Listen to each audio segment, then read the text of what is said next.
நம சிவாய நம சிவாய நம சிவாய. சிவன் எதனால் மயானத்திலே இருப்பதாகவே காட்டுகிறார்கள் என்ற ஒரு கேள்வியும் மக்கள் மனதிலே இருக்கிறது. இது அவருக்கும் அந்த பெயர் தான் உண்டு. மயானத்திலே பிணங்களை எரிக்கும் வேலைகளை எல்லாம் அவர் செய்வதாக வெட்டியான் என்றும் அவரை கூப்பிடுவார்கள். இது மயானத்தை எரிக்கிற இடத்திலே என்ன நடக்கிறது என்பது சிவபெருமான் விளக்கமாக சொல்கிறார். என்னவென்று, மனிதன் பிறந்தது முதல் அவன் வாழ்க்கை வாழும் வரை, வாழ்ந்து அவன் இறக்கும் வரை பலரை சார்ந்து வாழ்கிறான். பல நல்ல காரியங்களையும் தீய காரியங்களையும் பல கர்மாக்களை செய்து அவன் கடைசியில் அவனுடைய ஆன்மா அடங்கி இந்த உடல் மயானத்தில் கொண்டு எரித்து விடுகிறார்கள். இப்பொழுது அவன் இறந்த பின் அவன் அனாதை, அவனுக்கென்று யாரும் கிடையாது. அந்த உடல் போகிற வரைக்கும் வேணும்னா நாம அப்ப கூட பிணம் என்று தான் சொல்வார்களே தவிர அந்த நபருடைய பெயரை சொல்லவே மாட்டார்கள். மனிதன் உயிரோடு இருக்கிற வரைதான் அவனுடைய பெயர் உச்சரிக்கப்படும். இறந்த பின் பிணம் என்றுதான் அழைக்கப்படும். அந்த பிணமாகப்பட்டது அனாதையாகி விடுகிறது.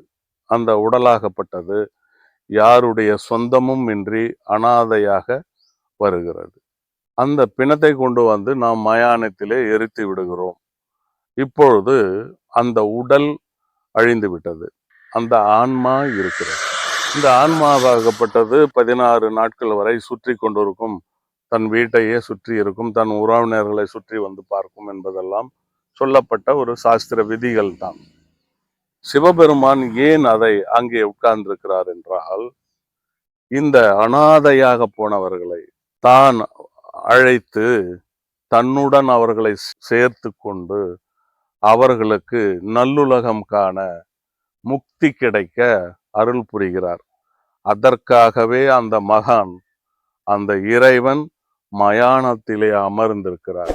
இப்படி ஒரு தெய்வத்தை, இறந்து பின்னும் நமக்கு முக்தி தரக்கூடிய ஒரு தெய்வம் எது என்றால் அது சிவனை தவிர வேறு யாரும் இல்லை.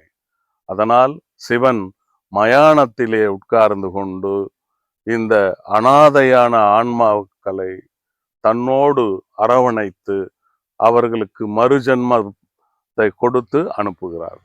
இதுதான் சிவனுடைய செயலாக நடந்து வருகிற ஒரு விஷயம். இதற்காகவே சிவபெருமான் அந்த மயானத்திலேயே உட்கார்ந்திருப்பார்.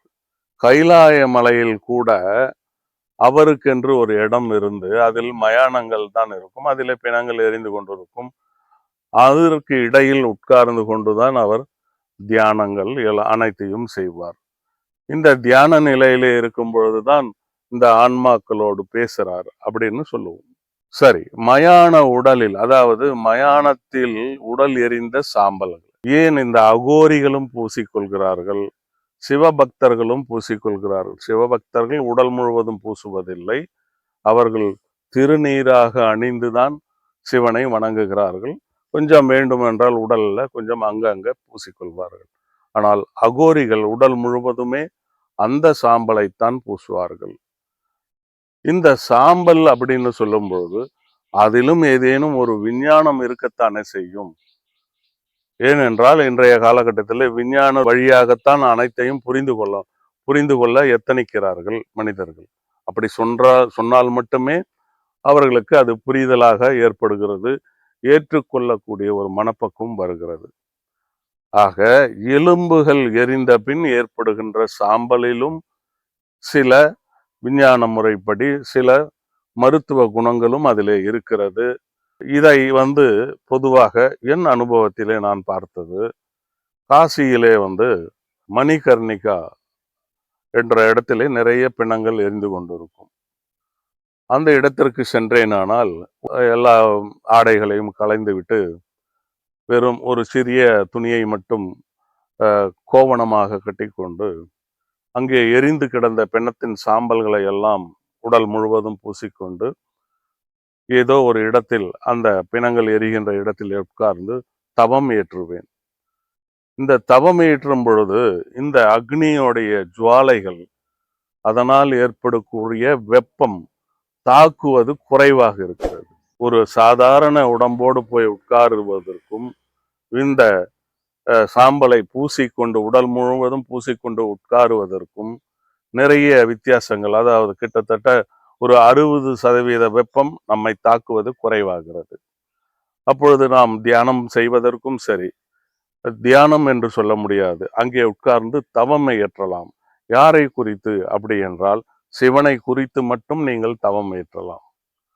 இந்த மனதை மட்டும் வெறுமையாக வைத்துக் கொள்வதுதான் தியானம்.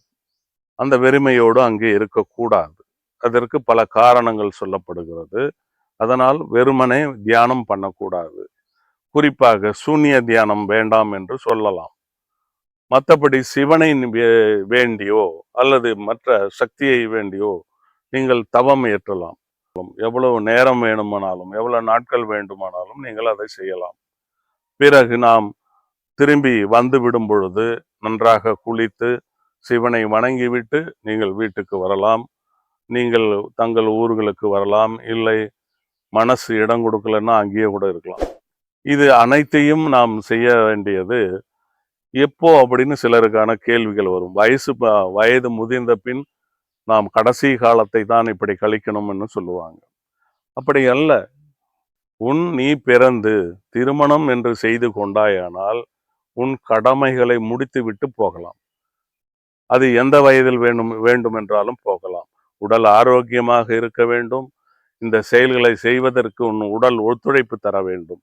அந்த நிலையிலே நீங்கள் போகலாம். ஆனால் உங்கள் கடமைகளை விட்டுவிட்டு தூக்கி எறிந்து விட்டு ஓடுவது முட்டாள்தனம். ஏனென்றால் கடமைகளை விட்டுவிட்டு நீங்கள் சென்றால் மீண்டும் சுவற்றில் வீசிய பந்து போல திரும்பி நீங்க இங்கதான் வந்தாகணும். அதனால் அந்த செயலை செய்யாதீர்கள். நிறைய பேர் இப்ப 71 வயது, 72 வயது, 80 வயதுலலாம் எனக்கு ஃபோன் பண்றாங்க. ஐயா, நாங்க இப்ப தனிமையில இருக்கிறோம். எல்லாம் எங்களை விட்டு பிரிஞ்சிட்டாங்க. நான் இன்னும் திருமணமே செய்துக்கல. நான் திருமணம் செய்து கொண்டவர்கள் என்ன சொல்கிறார்? குழந்தைகள் எங்களை கவனிப்பதில்லை. காலம் கடந்து கண் கெட்ட பின் சூரிய நமஸ்காரம்.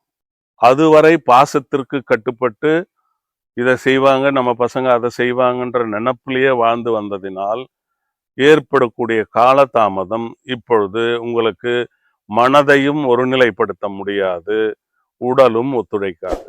ஆக நீங்கள் என்ன செய்ய முடியும்? ஒரே ஒரு வழிதான் இருக்கிறது. இதை தவறாக கருத வேண்டாம். எல்லாருக்கும் இதுதான் விதிக்கப்பட்டது. அனாதையாக வந்தாய், அனாதையாகத்தான் போக வேண்டும். நீ அனாதையாக போகும் பொழுது சிவன் நம்மை அரவணைத்து அடுத்த வழியை காட்ட தயாராக இருக்கிறான். நீ எப்பொழுது பாச வலையில் சிக்கி போகிறாயோ அப்பொழுது நீங்கள் இந்த மாதிரியான ஒரு இடங்களுக்கு செல்ல முடியாது. ஏன்? நமக்கு என்ன வேண்டும்? உடுத்த உடை, உண்ண உணவு, இரவில் கொஞ்ச நேரம் தூங்க ஒரு இடம். இந்த இடம் என்ன கட்டில் மெத்தையோடு வேணுமா? அவசியம் இல்லை. ஒரு திண்ணையில் படுத்து உறங்கலாம். ஒரு வீட்டின் முற்றத்தில் படுத்து உறங்கலாம். இங்கே இந்தியாவிலே சத்திரங்களுக்கு குறைவில்லை, அன்னதானங்களுக்கு குறைவில்லை. எங்கேயோ ஒன்று சாப்பிட்டு விட்டு நடந்து போய் கொண்டே இரு. நீ எதையோ நோக்கி போகிற சிவனை நோக்கி சென்று கொண்டே இரு. ஒரு குறிக்கோளோடு போய் கொண்டிருந்தால் உனக்கு எந்த நோயும் வராது, யாருடைய ஆதரவும் தேவையில்லை, ஆனந்தமாக செல்வாய். நான் செல்கின்ற இடங்களிலே ரிஷிகேஷ் ஆகட்டும், வாரணாசி என்கிற காசியிலும் ஆகட்டும், நிறைய பேர் அப்படிதான் இருக்கிறாங்க. இன்னும் ஒரு சிலர் நல்லா கஞ்சா சாப்பிட்றாங்க, நல்லா கஞ்சா குடிக்கிறாங்க, ரொம்ப சந்தோஷமா வாழ்க்கையை போக்குறாங்க. இதுல இவங்களை எல்லாம் நான் மதிப்பதில்லை. காரணம், இவர்கள் எல்லாம் குடும்பத்தில் ஏற்பட்ட கஷ்டங்களை கண்டு பயந்து மனைவின் தொல்லை தாங்காமல் ஓடி வந்தவர்கள். இவர்கள் இறைவனை தேடி வந்தவர்கள் அல்ல. இந்த ஓடி வருபவர்களுக்கும் தேடி வருபவருக்கும் உள்ள வித்தியாசம் நிறையவே உண்டு. இந்த ஓடி வருபவர்கள் பிச்சை எடுத்து உண்பார்கள். நான் அங்கே தவம் இருந்து கொண்டு தியானம் செய்து கொண்டிருந்தால் நான் கண்முழிக்கும் வரை என் பக்கத்திலே உட்கார்ந்து கொண்டு, ஐயா நீங்கள் தமிழரா அப்படி என்று கேட்பார்கள். நான் சொல்வேன், யாராக இருந்தால் என்ன, இப்பொழுது என்ன உங்களுக்கு வேண்டும் என்று கேட்பேன். ஐயா நீங்க தியானம் தவமெல்லாம் செய்யறத பார்த்தா எங்களுக்கு எதுவுமே தெரியாது, நாங்க பாட்டுக்கு வந்துட்டோம். சாப்பாடு கிடைக்குது, படுக்க ஏதோ ஒரு மூலையில படுத்துக்கிறோம், துணி கிடைக்குது அப்படின்னு சொல்றாங்க. சரி இதுல என்ன சந்தோஷம் கண்டையா அப்படின்னா, சந்தோஷம்னா என்னன்னு தெரியல அப்படின்றாங்க. சரி ஏன் வந்தேன்? நான் பொண்டாட்டி தொல்லை தாங்காம வந்துட்டேன், கடன்காரன் தொல்லை தாங்காம வந்துட்டேன். அப்புறம் இன்னும் ரொம்ப வயசானவங்களை கேட்டோம்னா பசங்க தொட்டுட்டாங்க ஐயா.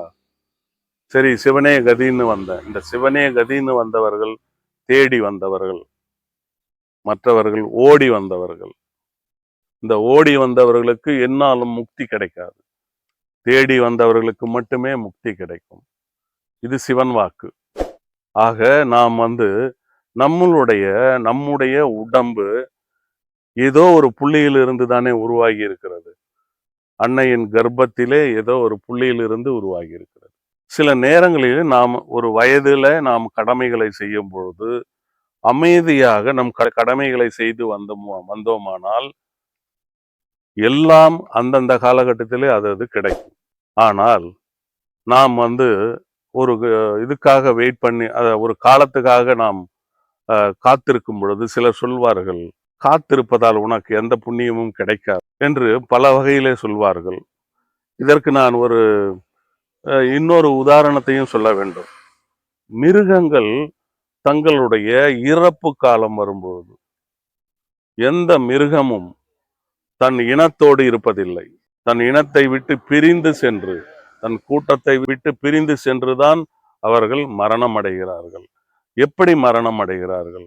உணவின்றி, தண்ணீர் கூட இல்லாமல் அப்படியே படுத்தோ அல்லது நின்று கொண்டோ, யானைகள் போன்றவைகள் நின்று கொண்டே தன் இறப்பை அடைகின்றது.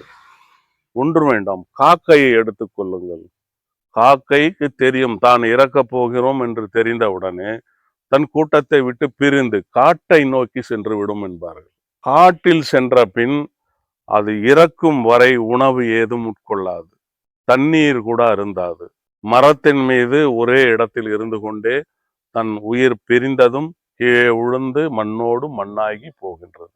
ஆக 5 அறிவுன்னு நாம சொல்றவங்களுக்கு தான் 7 அறிவு இருக்குது. 6 அறிவு கூடன்னு சொல்ல முடியாது, 7 அறிவு இருக்கிறது. அவைகள் இறைவனோடு ஐக்கியமாகின்றன. மனிதன் மட்டுமே தன்னுடைய பாசம் என்ற பெயரிலே மிகவும் சிக்கி அழிந்து போகிறான். அவசியமில்லை. உங்கள் கடமையை நீங்கள் செய்து விட்டீர்கள் குழந்தைகளுக்கு. அவர்கள் வாழட்டும், நீங்கள் வாழுங்கள் தனியா. இதற்காக ஒப்பாரி வைக்கிறீர்கள். சில டிவிகளிலே பார்க்கிறேன், முன்னோர்கள் எல்லாம் வயதானவர்கள் ஒப்பாரி வைக்கிறார்கள். எதற்கு? நம் கடமை முடிந்ததா?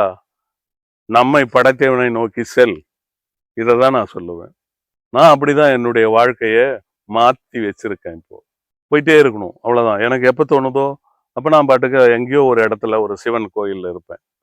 அது எனக்குள்ள பெரிய ஆனந்தத்தை கொடுக்கிறது. இதைதான் நாம செய்யணும். ஒரு மிருகத்துக்கு இருக்கக்கூடிய, மிருகம் என்று சொல்ல முடியாது அவைகளை, மனிதனுக்கும் மேல் உயர்ந்தவை, இறைத்தன்மை கொண்டவை அவைதான். அதனால் அதுபோல் நாம் வாழ கத்துக்கணும். நமக்கு சொல்லிக் கொடுக்கறதுக்குன்னே அவைகள் இருக்கின்றன. அதுபோல் வாழுங்கள், மன நிம்மதியோடு வாழுங்கள். நம சிவாய, நம சிவாய.